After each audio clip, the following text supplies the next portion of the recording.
20% kuro buvo gabenama iš Hormūzo sąsiaurio. Reiškia, pasaulyje 20% kuro sumažėjo, ane?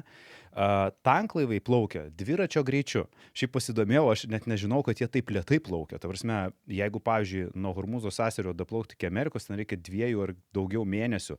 Ir dabar tanklaiviai, kurie pasiekia Ameriką, Aziją, jie išplaukia sausį, jie išplaukia gruodį. Ir kaip rodo paskutiniai duomenys, kad į Ameriką paskutinis tanklaivis atplauks balandžio 15, Europoje atplaukė 10 dieną, o Azija jau 1 dieną. Ir kad tos naftos, kurios atplukdė, jos gali užtekti tik 2 mėnesiam. Ir tada reikės naudoti rezervus, o jau dabar rezervai yra panaudoti. Ką tai reikštų pasauliui krizės atveju arba šiaip degalų krizės atveju? Ar tai nėra, kad mes tą smarkiau pajausime, kai tanklaiviai suplauks ir tų tanklaivių daugiau neteina? Gal vienas toks pastebėjimas, taip teisingai, Hormūzo sąsiauriu plaukia apie 20% naftos ir ne tik naftos, bet ir trąšų ir kitų įvairių svarbių žaliavų. Dujos, trąšos. Dujos, trąšos, nafta pagrindiniai aspektai. Bet ką labai svarbu suprasti, kad jau dabar šalis tame regione jau tarpusavėje tarėsi ir apeidinėja Hormūzo sąsiaurį. Ir aišku, kad apeiti viso sąsiaurio ir kažkaip pakeisti naftos kryptį, kai to sąsiaurio plaukia 20% naftos pasaulyje, yra labai sunku. Bet manau, kad situacija nėra tokia dramatiška, kaip kartais ją parodo spauda, kad tuoj pasibaigs nafta, tuoj viskas, mes turėsim viską čia, nežinau, uždarytą, ne? Nėra jinai tokia dramatiška. Faktas, kad yra problemų, tą atspindi ir naftos kaina, nes iki krizės jinai kainavo $60–70 už barelį. Dabar, mums kalbant, ryte šiandien kainavo 111 ir aišku, kad jinai toliau svyruos.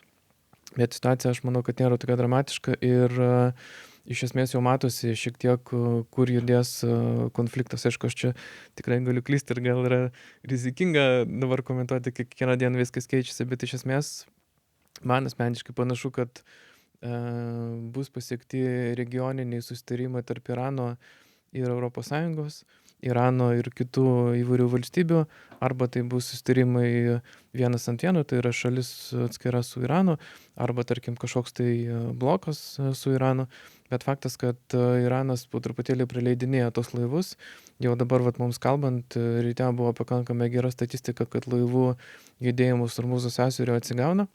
Bet faktas yra tai, kad už tai reikia susimokėti. Man atrodo, ten tai $2 milijonai kainuoja. Taip. Tai mes turėsime iš esmės, ką padarė Amerika su tarifais.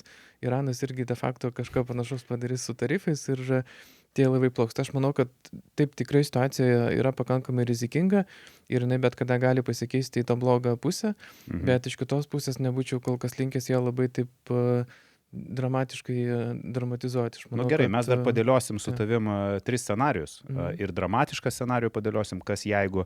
Dar mes turime, žinai, mūsų žiūrovo klausimą, Mindaugas Busila, kuris gauna dovanų Well Man maisto papildą, tai jeigu jūs irgi norite gauti dovanų, eikite į mano profilį ir užduokite klausimą kitam pašnekovui. Ir jisai šiek tiek nori pakalbėti apie infliaciją, nes Lietuvos bankas ką tik sumažino BVP augimo prognozę ir padidino infliacijos lūkestį šiemet jau iki 5–6%. Prieš kelis mėnesius buvo tik 3%. Tuo tarpu Europoje paaugo nuo 1,9 iki 2,5%. Ar tokio tempo pokyčiai yra normalu, ar tai jau panika? Ir kodėl Lietuva taip reikšmingai didina infliacijos prognozes lyginant su ES? Infliacijos trajektorija Lietuvoje ir Eurozonai, jinai priklausys nuo to, kiek ilgai truks konfliktas. Tai pavyzdžiui, jeigu konfliktas truks 3 mėnesius, infliacija sieks maždaug 6%. Jeigu konfliktas truks 9 mėnesius, infliacija padidės iki 9%. Wow. Jeigu konfliktas truks 12 mėnesių ir energetikos kainos bus dabartinėme lygyje, tai infliacija Lietuvoje pasieks apie 13–14%. Lietuvai kritinė konflikto reikšmė ir trukmė yra 6 mėnesiai, nes ties 3 mėnesiais mes dar matysime realaus atlyginimo padidėjimą. Tai yra vidutinis atlyginimas kils sparčiau negu kainos.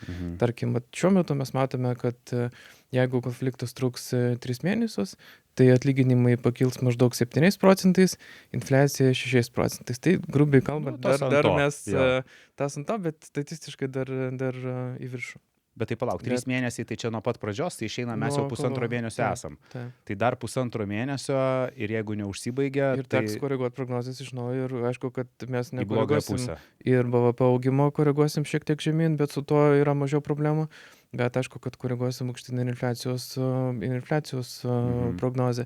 Ir tie 6 mėnesiai yra mums kritinė riba, kadangi tokiu atveju, kaip ir minėjau, infliacija sieks apie 9%. Atlyginimų augimas gali būti šiek tiek lėtesnis negu 7%, nes ekonomikos augimas sulėtės. Ir tada jau ta realiai gyventojų perkamoji galia, jau jinai pradės mažėti. Ir ties to momentu gali būti, kad vartotojai jau pradės šiek tiek mažinti savo išlaidas ir jau prasidės šiokie tokie sutrikimai ir vidaus rinkoje. Klausyk, dabar kaip tik labai geras metas su pakalbėti apie scenarius. Nes ką tik tu jau šiek tiek pagazdinai. Nes aš nežinau, bet man atrodo, kad Trumpas yra visiškai nenuspėjimas ir jisai toks išprotėjęs, kad jeigu jisai tai, ką grasina padaryti, kiekvieną dieną ten susprogdinti elektrinės, taip toliau, tai gali užsitęsti karas kur kas ilgiau ir ne 12 ir gal ir iki kelių metų, nes prisimkim kokį Afganistaną, irgi ten buvo, žinai, trumpa invazija, kuris tęsė 10 metų, ne? Tai jeigu taip užsitęstų, tai padėliokime šiek tiek scenarius A ir B ir C ir tada kokios to perspektyvos galėtų būti. Tai pirmasis scenarius. Karas Irane baigėsi per artimiausius porą mėnesių, Hormuzo sąsiauris atsidaro. Kas nutinka su kainomis, per kiek laiko tai pajuntame savo piniginėse? Aš manau, kad tai yra realistinis scenarius, nes čia teisingai tu pasakė, kad karas gali tęstis, bet Hormuzo sąsiauris gali atsidaryti. Aš manau, kad tai yra labiau panašu į tiesą. Kariniai veiksmai tikrai gali tęstis, bet jau aiškiai matosi, kad ir pats Iranas irgi nori uždirbti pinigų, atstatyti ekonomiką ir jiems pasiekti susitarimus dėl Hormuzo sąsiaurio atidarymo yra ir politiškai, ir ekonomiškai labai naudinga. Tai iš esmės manau, kad tai yra pakankamai realus scenarius, kad per porą mėnesių situacija susitvarkys.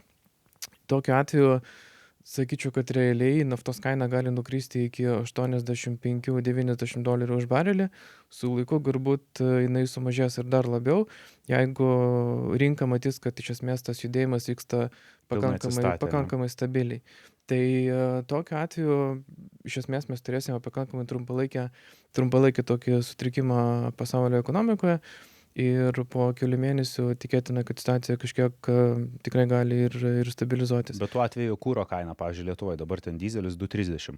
Tai tas kūro kainos atsistatymas iki €50, iki €40, kas buvo dar prieš 3-4 mėnesius, ne?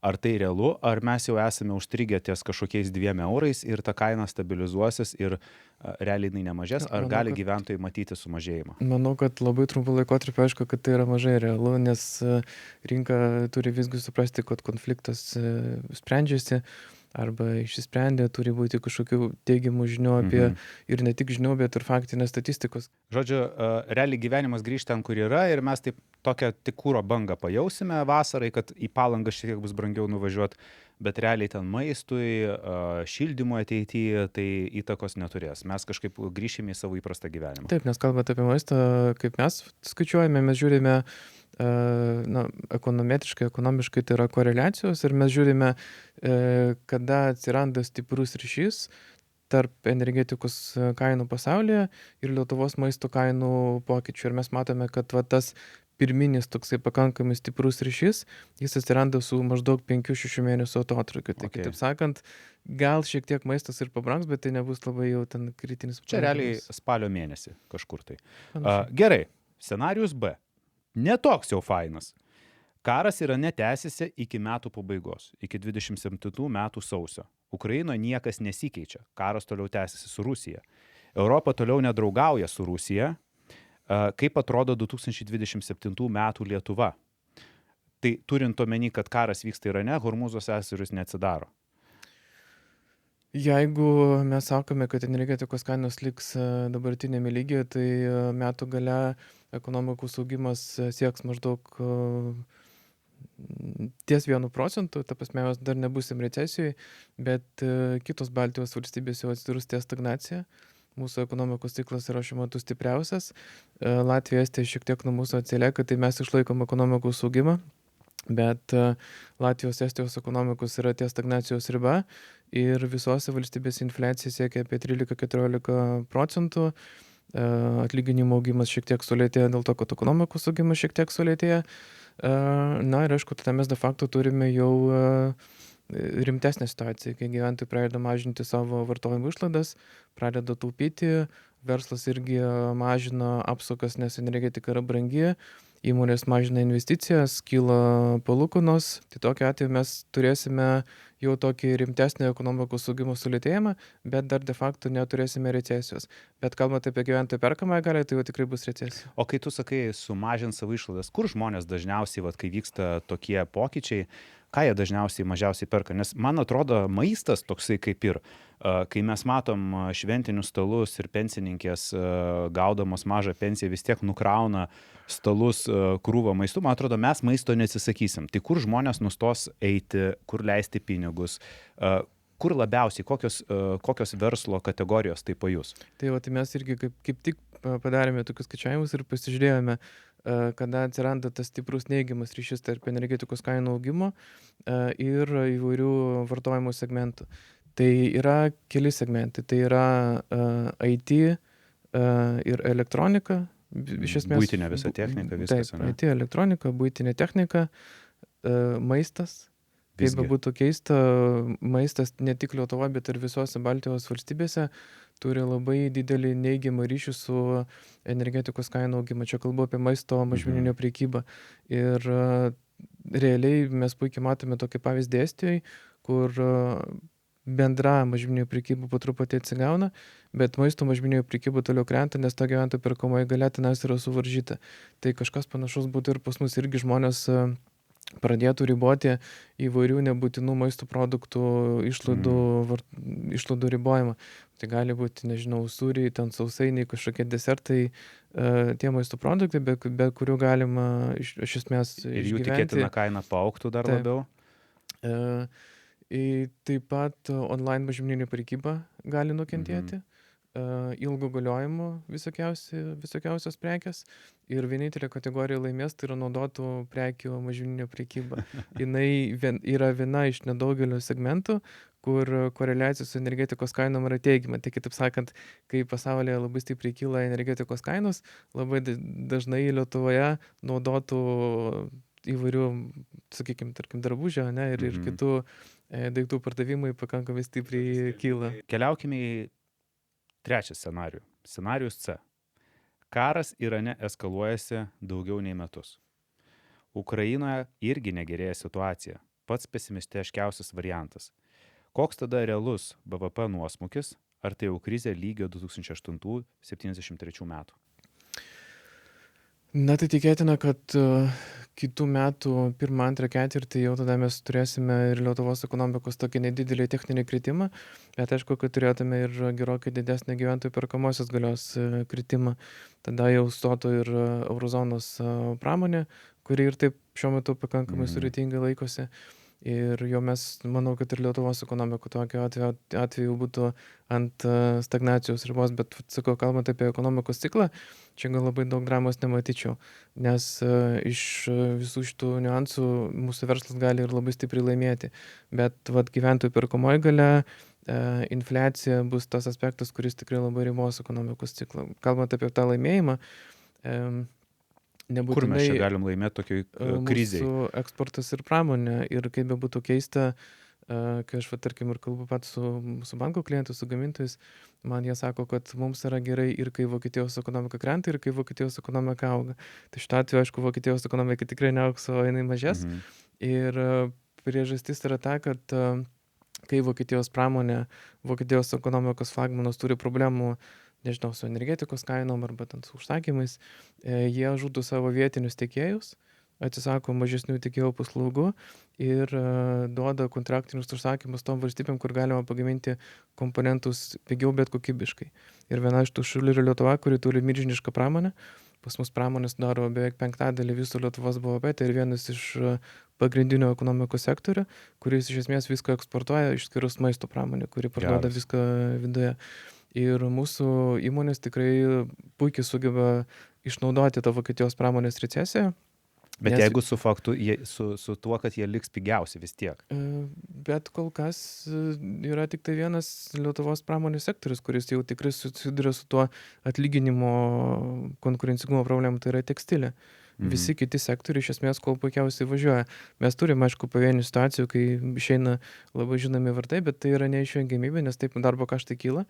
Bet globaliai mūsų pramonė nėra silpna, nepaisant to, kad kyla atlyginimai, įmonės tikrai šiuo metu jaučiasi pakankamai gerai. Tai va tokiu atveju eksportas Lietuvoje gali laimėti, bet kaip ir minėjau, ta vidaus vartojimo rinka gali būti šiek tiek apribota. Smagu, kad pažiūrėjote šį trumpą klipą iki pat pabaigos. Todėl kviečiu visus pažiūrėti pilną epizodą štai čia arba ieškokite nuorodos aprašyme. Iki.